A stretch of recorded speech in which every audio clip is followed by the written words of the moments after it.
Isn't it curious? The more you give yourself away, the less you are truly seen. If the sun never set, we would cease to notice its light. If a bird sang without pause, its song would dissolve into noise. But the moment you step back, the moment you withdraw into silence, suddenly your presence takes on weight. People feel the shape of your absence, and in that very emptiness, you are valued again. This is one of life's delicious paradoxes. What is constant becomes invisible, what is scarce becomes precious. I don't mean trickery, nor the silly business of playing hard to get. That is just another mask. What I mean is the art of honoring your own presence, of moving with the same rhythm you find in the tides, in the waxing and waning of the moon.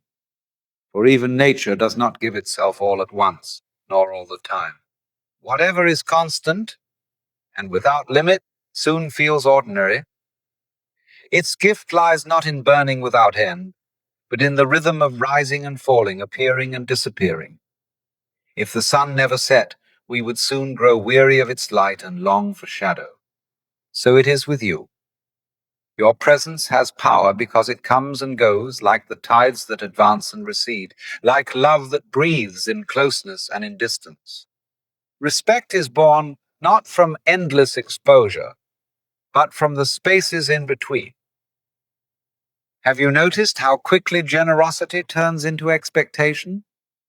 The one who always says yes is soon taken for granted, while the one who withholds at times is cherished when they appear. It is not about virtue, but about balance. To step back is to remember your humanity. You are not a machine, but a rhythm, like the sea that ebbs and flows, like the moon that waxes and wanes. For life itself is not a straight line, but a dance of presence and absence. Isn't it strange? The moment you cease to be forever at hand, the relationship takes on new life. For when you are not always there, people no longer treat you as furniture in the room, but as a presence to be encountered. They lean closer. They listen. They treasure the passing moment. Even your silence, even your absence begins to speak. We only notice the sweetness of water when it grows scarce. When it gushes everywhere, it is wasted and ignored. But when it is drawn from a deep well, each sip is savored. So it is with your presence. If you flood the world with yourself, you wash away your value. But when you come and go like the tide, your presence refreshes like cool water in the desert. From childhood, we are taught to smile, to nod, to say yes, mistaking obedience for affection and availability for love. Yet love, like a garden, needs space to breathe.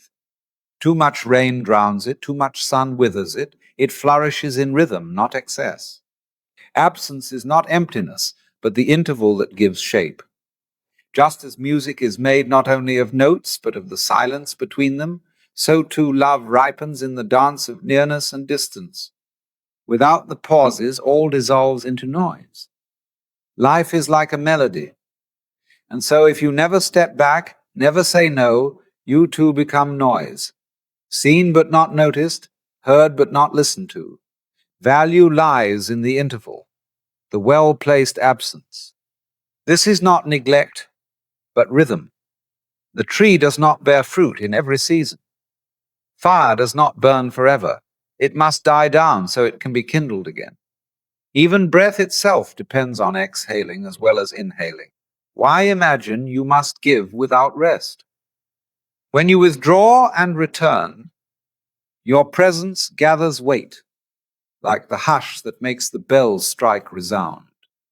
And here is the paradox. By making yourself less available, you become more real.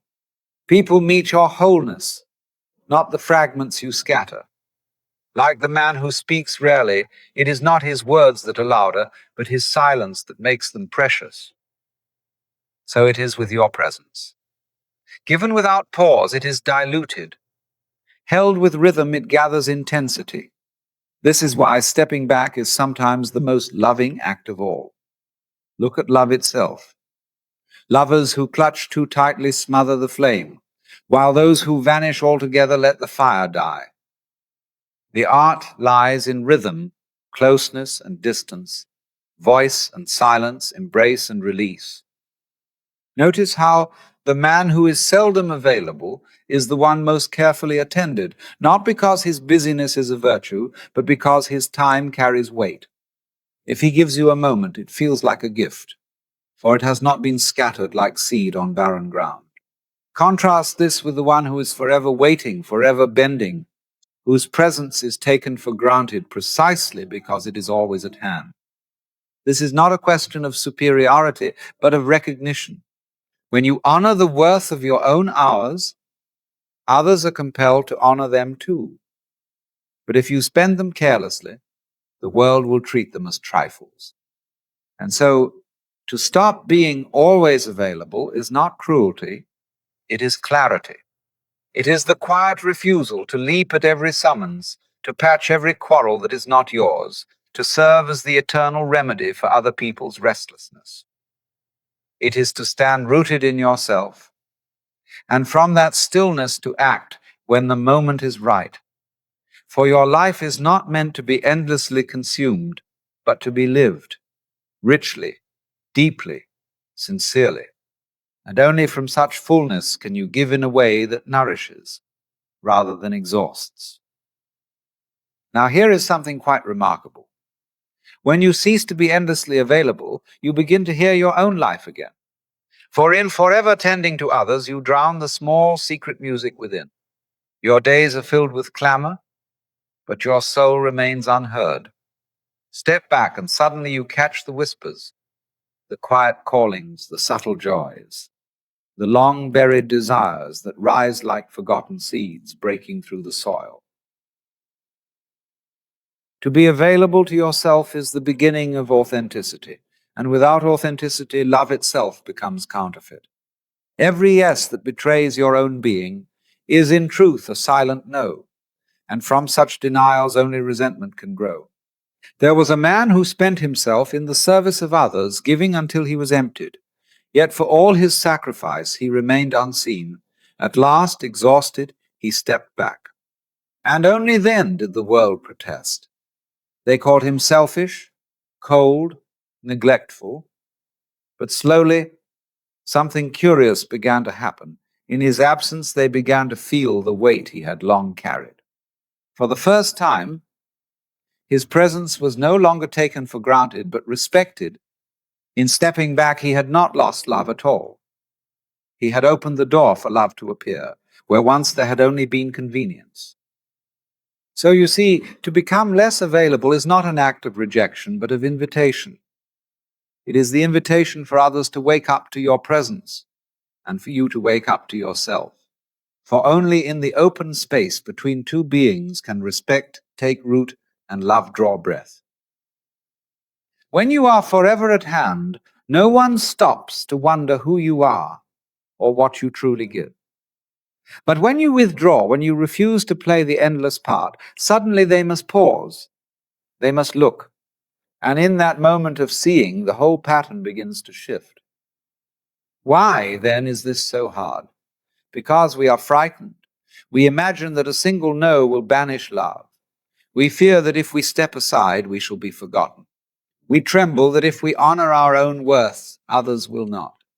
But ask yourself, if someone values you only so long as you are endlessly at their disposal, is that love, or is it merely convenience? Much of our suffering, you see, is not caused by what others do to us, but by what we permit.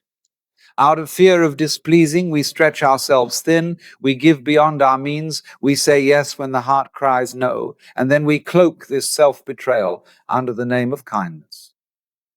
But it is no kindness to betray yourself. To give what you do not have is like offering an empty bowl. True kindness flows only from fullness, and fullness requires form. To cease being endlessly available is to honor that form. To say, I am human, I have rhythm, I have worth. And yes, some may drift away when you step back, but then you discover a deeper truth. They were not with you at all, but with the endless fountain they mistook you for. Better to be cherished for your reality than tolerated for your exhaustion. Better to lose those who drained you than to lose yourself altogether. And here again the paradox shows its face. Those who truly matter, those who truly love, will not vanish when you step back. They will bend with you, as trees bend with the wind. They will grow into the space you create, and in that very movement, the bond deepens. So when you cease to be forever at hand, you do not become less, you become more visible, more authentic, more real. You gather together the scattered fragments of yourself and return as a whole being, and life always bows to wholeness. For wholeness has its own gravity. It draws, it attracts, it commands respect without demanding it. The broken self clamors to be noticed, while the whole self is noticed without effort. You cease to be background noise and become the very music to which others listen. Picture yourself as a well. If all may draw without end, the waters will one day vanish, and both you and they will be left thirsty. But when the well is guarded, when it is given time to fill again from its hidden springs, then those who come to drink find refreshment. To withdraw at times, to cease being endlessly available, is simply to keep the waters of your life pure and flowing. This is not selfishness, but the very condition that makes giving possible. From a full well, the water is sweet. From a dry one, nothing can be drawn. Yet the world will not at first thank you for this. Those who were accustomed to your endless flow will call you selfish, accuse you of change, and indeed you have changed. You are no longer a tool to be used, but a being who gives from freedom. This unsettles those who lived upon your weakness, but it strengthens those who honor your strength. In time, the numbers may grow fewer, but the bonds grow deeper. For love that is real does not fear your boundary. It bows to it. So then we come to this curious question. Who are you when you're not forever on call, forever answering the ring of the world? Who are you when you sit still, when you stop chasing, when you listen to the hum inside your own skull? Most of us forget, you see, because we're so busy being useful to others that we've misplaced ourselves. But in the silence, in that delicious nothing, you suddenly stumble upon yourself again. And far from being empty, it's wonderfully full. To withdraw is not to desert life, but to return to it. For in stepping back, you discover that life is like breathing in and out. If you only breathe out, you collapse. If you only give, you dry up. The rhythm of the tide is the rhythm of being. You see? It's the old paradox. In not seeking, things come to you. In not clutching, they remain. And so, curiously, when you stop demanding respect, people respect you. When you cease to be always available, you become truly present.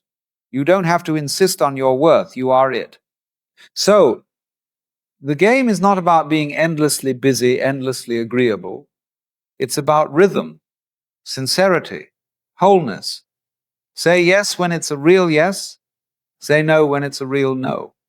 Step forward when you're full, step back when it's time to fill. That isn't selfishness. That's simply the wisdom of the dance. And then, as if by magic, life begins to keep the beat with you.